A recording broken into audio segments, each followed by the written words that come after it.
Bütün gece yağmur yağdı. Her yer ıslak.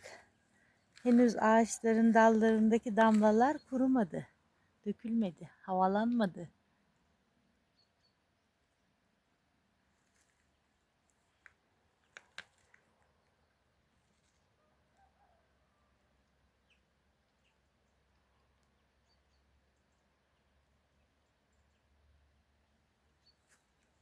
Her taraftan kuş sesleri geliyor.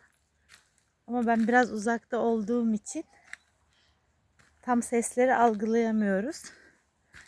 Yansıtamıyoruz sizlere.